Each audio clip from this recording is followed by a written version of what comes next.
வணக்கம். பரபரப்பு மீடியா செய்திகளுக்காக நான் நிரோஷன். சூடானின் 2 வருட உள்நாட்டு போர் ஆபத்தான திருப்பத்தை எடுத்து வருகின்றது.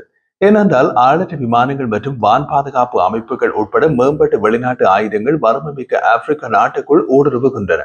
சூடானின் அரசர் ராணுவத்திற்கும் அரசாங்க எதிர்ப்பு தரப்புக்கும் இடையே உள்நாட்டு போர் நடக்கின்றது.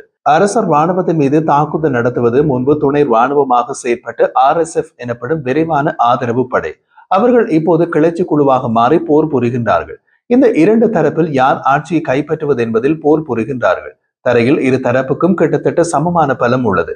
நேற்று சனிக்கிழமை அரசாங்க எதிர்ப்பு படைகள் சீன வான் பாதுகாப்பு அமைப்புகளை பயன்படுத்தி அரசாங்க ராணுவத்தால் பயன்படுத்தப்பட்ட அதிநவீன துருக்கி அகின்சி தாக்குதல் ஆளற்ற விமானத்தை சுட்டு வீழ்த்தின. வடக்கு டார்பூரில் RSF கிளர்ச்சி குழுவால் ஆளற்ற விமானம் சுட்டு வீழ்த்தப்பட்டது. சீன வான் பாதுகாப்பு அமைப்புகளை பயன்படுத்தி அரசாங்க எதிர்ப்பு படைகளால் அகின்சி ஆளற்ற விமானம் சுட்டு வீழ்த்தப்பட்டிருப்பது உலகின் மிகவும் வறிய நாடுகளில் ஒன்றின் மோதலின் சர்வதேச மயமாக்கலை காட்டுகின்றது.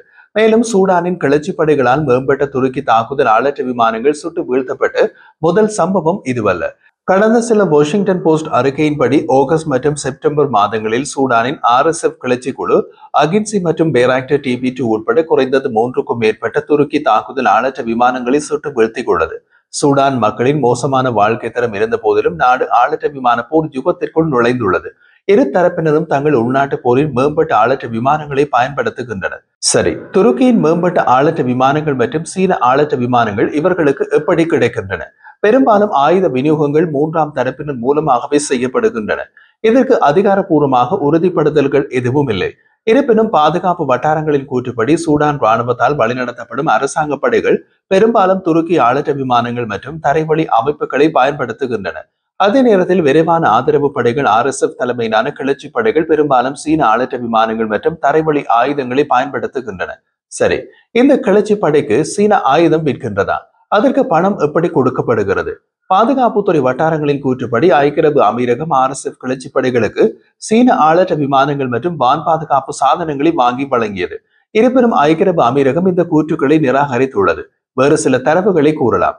ஏமனில் ஹவுதிகளை எதிர்த்து தாக்குதல் நடத்தும் ஏமன் ராணுவத்திற்கும் ஆயுதம் கொடுப்பது ஐக்கிய அரபு அமீரகம் தான். அதே போல லிபியாவில் அரசு ராணுவத்திற்கு துருக்கி ஆயுதம் கொடுக்கின்றது. எதிர்த்தரப்புக்கு ஐக்கிய அரபு அமீரகம் சீனாவிடம் ஆயுதம் வாங்கி கொடுக்கிறது. சூடானிலும் அதே கதைதான். சீனாவுக்கு ஆயுத வர்த்தகம் ஜோராக நடக்கிறது. குளோபல் ஃபைனான்ஸ் பத்திரிகையின்படி சூடான் மற்றும் தெற்கு சூடான் இரண்டும் உலகின் ஏழ்மையான நாடுகளில் அடங்கும். IMF தரவுகளின்படி 2025ஆம் ஆண்டின் தெற்கு சூடானின் சராசரி தனிநபர் மொத்த உள்நாட்டு உற்பத்தி $716 ஆக இருந்தது. அதே நேரத்தில் சூடானில் இது $2335 ஆக இருந்தது. முன்னோக்கி பார்க்கும் போது சூடானில் இருந்து செங்கடலுக்கு அப்பால் உள்ள சவுதி அரேபியாவில் சராசரி தனிநபர் மொத்த உள்நாட்டு உற்பத்தி கிட்டத்தட்ட $62,000 ஆக இருந்தது. சூடான் அரசாங்க படைகளுக்கு அதன் மேம்பட்ட ஆளற்ற விமானங்களை வழங்கும் துருக்கியில் 2025ஆம் ஆண்டின் சராசரி தனிநபர் மொத்த உள்நாட்டு உற்பத்தி IMF தரவுகளின்படி $42,450. சீனாவின் வான் பாதுகாப்பு அமைப்புகள் மற்றும் ஆளற்ற விமானங்கள் கிளர்ச்சி படைகளால் பயன்படுத்தப்படுகின்றன. சீனாவின் சராசரி தனிநபர் மொத்த உள்நாட்டு உற்பத்தி $28,980. கிளர்ச்சியாளர்களுக்கு ஆயுதங்களை வாங்கும் ஐக்கிய அரபு அமீரகத்தின் சராசரி தனிநபர் மொத்த உள்நாட்டு உற்பத்தி $81,680. அதாவது துருக்கியை விட கிட்டத்தட்ட 2 மடங்கு, சீனாவை விட கிட்டத்தட்ட 3 மடங்கு. கடந்த சில ஐக்கிய நாடுகள் சபையின் அறிக்கையின்படி துருக்கி சூடான் ஆயுதப்படைகளுக்கு TB2 மற்றும் அகின்சி ஆளற்ற விமானங்கள் மற்றும் தரைக்கட்டுப்பாட்டு அமைப்புகளை இடைத்தரகர்கள் மூலம் வழங்கியுள்ளது. பரிமாற்றங்களின் மதிப்பு சுமார் $120 மில்லியன் என்று ஐநா மதிப்பிட்டுள்ளது. சூடான் மக்களின் தீவிர வறுமை இருந்த போதிலும் இரு தரப்பினரும் மேம்பட்ட ஆளற்ற விமானங்களை பயன்படுத்துகின்றனர். அரசாங்க படைகள் ஒரு வருடத்திற்கு மேலாக மேம்பட்ட அகின்சி மற்றும் பேராக்டர் TB2 ஆளற்ற விமானங்களை பயன்படுத்தினாலும் இந்த ஆளற்ற விமானங்களில் சில எகிப்தில் இருந்து ஏவப்படுவதாக கூறப்படுகின்றது. சூடானின் எல்லைகளுக்கு அருகில் உள்ள தென்மேற்கு எகிப்தில் உள்ள கிழக்கு ஒவைனாட் விமான நிலையத்தில் துருக்கி தயாரிப்பு அகின்சி ஆளற்ற விமானங்கள் நிறுத்தப்பட்டுள்ளதை செயற்கைக்கோள் படங்கள் காட்டுகின்றன. இது சூடான் கிளர்ச்சி படைகளுக்கு எதிரான எல்லை தாண்டிய தாக்குதல்கள் எகிப்து வழியாக நடத்தப்படுகின்றன என்பதை குறிக்கின்றது. 2024ஆம் ஆண்டு அக்டோபர் முதல் சூடானுக்கு ஐநா ஆயுத தடை இருந்த போதிலும் சூடான் உள்நாட்டு போரில் சர்வதேச ஈடுபாடு உள்ளது. மேம்பட்ட துருக்கி ஆளற்ற விமானங்கள் மீண்டும் மீண்டும் சுட்டு வீழ்த்தப்படுவது மற்றும் ஒரு கேள்வியை எழுப்பியுள்ளது. துருக்கி ஆளற்ற விமானங்கள் வேகத்தை இழக்கின்றனவா? 2020 மற்றும் 2023ஆம் ஆண்டுகளில் நாகோர்னோ கராபாக் பகுதியில் ஆர்மீனியாவை எதிர்த்து அசர்பைஜான் வெற்றி பெற்றதில் துருக்கி ஆளற்ற விமானங்கள் தீர்க்கமான காரணியாக இருந்தன.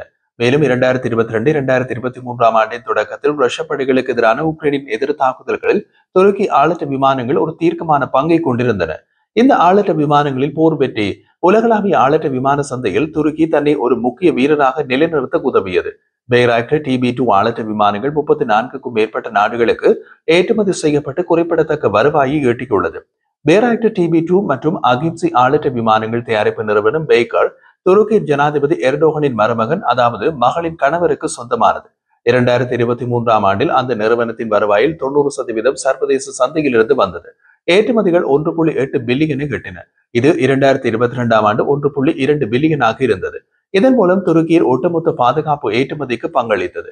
தாக்குதல் மற்றும் ISR ஆளற்ற விமான சந்தையில் துருக்கி உலக தலைவராக 65% பங்குடன் உருவெடுத்துள்ளது. அமெரிக்கா 8% பங்கு மற்றும் சீனா 26% பங்கை கொண்டுள்ளன. உண்மையில் 2023 ஆண்டில் துருக்கியின் சாதனை படைத்த 5.5 பில்லியன் அமெரிக்க டாலர் பாதுகாப்பு ஏற்றுமதியில் கிட்டத்தட்ட 1/3 பங்கை ஆளற்ற விமான ஏற்றுமதிகள் கொண்டிருந்தன. இதில் பேக்கர் முன்னணியில் இருந்தது. இருப்பினும் சூடானில் வீழ்த்தப்பட்ட ஆளற்ற விமானங்கள் காட்டுவது துருக்கி ஆளற்ற விமானங்கள் இனி வெல்ல முடியாதவை அல்ல. ரஷ்யா உக்ரைன் போரில் கூட ரஷ்ய ராணுவம் அவற்றுக்கு எதிராக மின்னணு எதிர் நடவடிக்கைகளை உருவாக்கிய போது துருக்கி ஆளற்ற விமானங்கள் அவ்வளவு பயனுள்ளதாக இல்லை. இந்த ஆண்டு மே மாதம் நடந்த இந்தியா பாகிஸ்தான் போரில் அசிஸ்கான் சோங்கர் மற்றும் பேக்கர் ஜிஹாத் 3 காமிகேஸ் ஆளற்ற விமானங்கள் போன்ற பல துருக்கி ஆளற்ற விமானங்கள் இந்தியாவால் சுட்டு வீழ்த்தப்பட்டன. சமீபத்தில் லிபியாவில் லிபிய தேசிய ராணுவம் LNA, ஈராக் மற்றும் சிரியாவில் குர்திஸ் படைகள் மற்றும் சூடானில் உள்ள RSF படைகள் ஆகிய கிளர்ச்சியாளர் படைகள் கூட துருக்கி ஆளற்ற விமானங்களுக்கு எதிராக பயனுள்ள எதிர் நடவடிக்கைகளை உருவாக்கி உள்ளன. சூடான் அரசாங்க படைகளால் இயக்கப்பட்ட குறைந்தது 6 அகின்சி ஆளற்ற விமானங்கள் இந்த ஆண்டு ஜூன் முதல் RSF படைகளால் சுட்டு வீழ்த்தப்பட்டுள்ளன.